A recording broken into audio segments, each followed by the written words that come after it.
I fear no man, but that thing, it scares me. You know, as I woke up this morning and I saw the news and I saw all the terrible, terrible, terrible things going on in the world right now, I decided to go and watch something else because nobody else got time for that. Now, I'm sorry if you hear noise in the background.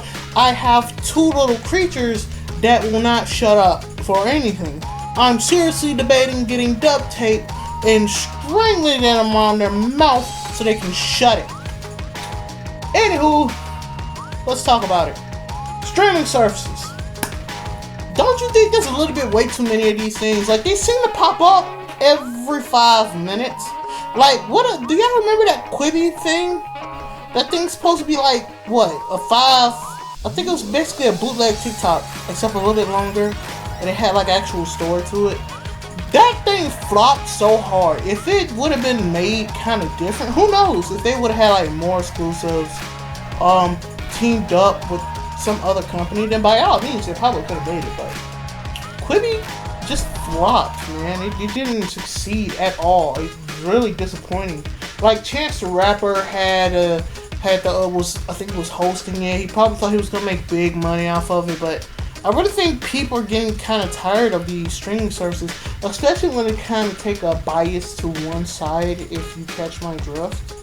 Seriously, like, okay, let's get into the meat and gritty of it. Let's go into Netflix. Yes, I heard some of you just sighed right now. I literally just heard you. Yes, I know Netflix has gotten kind of terrible. I know some of their shows have gotten kind of trash. Some of their originals are good, like Blood of Zeus. That was pretty good for what it was, but it was made about Greek times, so of course it was going to be good. Of course. Now, the Cuties thing. I don't know what the hell that was about, but that entire situation went wrong really quick. Seriously, like, the fact it had children, maybe if they were adults, it would have been a different story, but it was the fact that they were children that really threw that entire movie into a different radar. If they were women, by all means, I would have watched the movie. There would have been no complaints. I wouldn't have said anything. I would have just been like, yes, they're fully grown, yes. Right? They're fully grown. Okay, that's all that matters. But you somewhat feel as if they're pumping out and just greenlighting anything, and it's kind of trash. And if they are greenlighting it, it's kind of going a certain way to the point where it's not funny. Like, I watched Kevin Hart's stand-up comedy. Yes, I know. Look, Kevin Hart ain't all that kind of funny now, in my humble opinion. Because when he made a joke about a certain race, that got me chuckle like, okay, ha, yeah. And he was like, yeah, that's gonna get me canceled on Twitter, I'm sorry. In my head, I'm like, what the? Don't take it back. The point of comedy is to offend, not to get offended. You go to comedy to laugh. Black people laugh at comedians who make fun of black people problems, like when your mama tell you to come here when you break something, and you over here crying, trying to clean up the house, over here doing laundry, and trying to act like a saint because you don't want that butt whooping, but you know what's coming, so you don't even bother trying to fight it. Man, I don't know what to tell you. Anyway, it feels as if they're trying to go the safe route. Like, let's go with Disney Plus, right? Disney Plus had good potential with The Mandalorian too. It had amazing potential with The Mandalorian at the forefront. At the back was nothing. Literally the same thing over and over and over and over and over again. The Mulan movie turned bad really, really quick. I don't know what happened with that. They really should have did like Netflix, where quality over quantity. Netflix gives you something new every month. If I was Disney Plus, I would give you something new every 2 months. Make a deal saying if you buy now, you get these 2 months.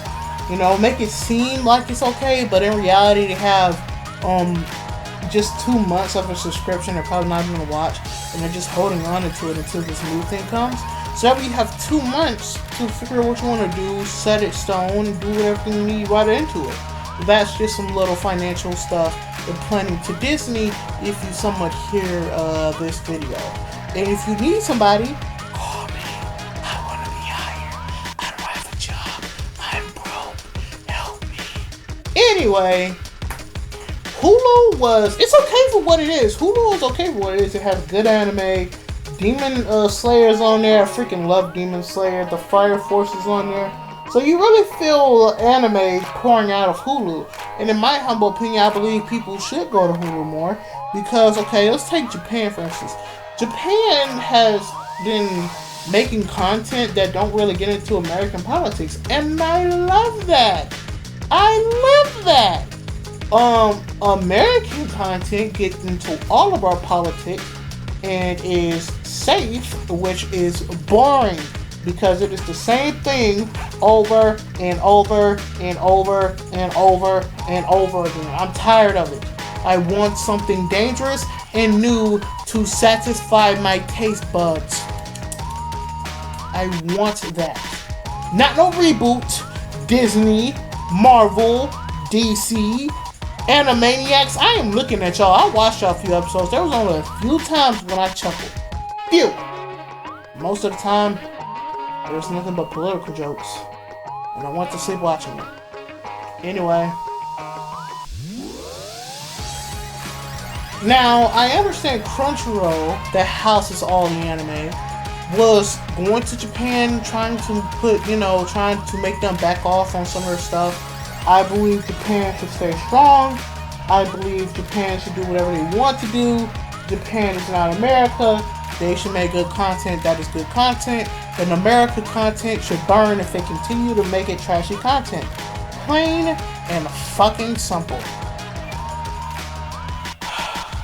It's getting quite sad. I was gonna make a video earlier talking about the days of yore where we had people like Butch Hartman, who created Danny Phantom and Very Odd Parents. When SpongeBob had great moments that made you laugh, where there was Courage the Cowardly Dog, Kids Next Door for those who watched the previous video. All those great shows that came out when we were younger. But now it feels as if when you're trying to have an escape, there is something that is in there that won't let you, or it ruins the taste of the show you are trying to enjoy. You have some shows that are amazing. By all means, they are amazing. Like, let's take Stranger Things. Stranger Things was good for what it was, but later on down the line, it felt as if it was kind of forced to push a little something in there. I'm not going in that direction, but it looked like it was going in that direction. Now,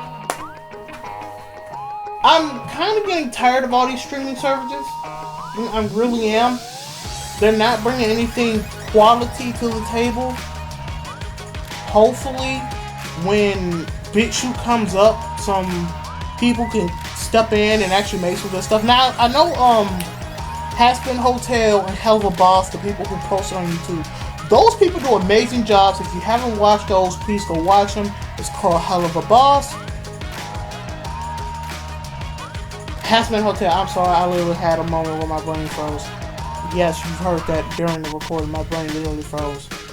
Seriously. Okay, now. Those content, I like that because they're edgy, they're funny, and they don't push a certain one.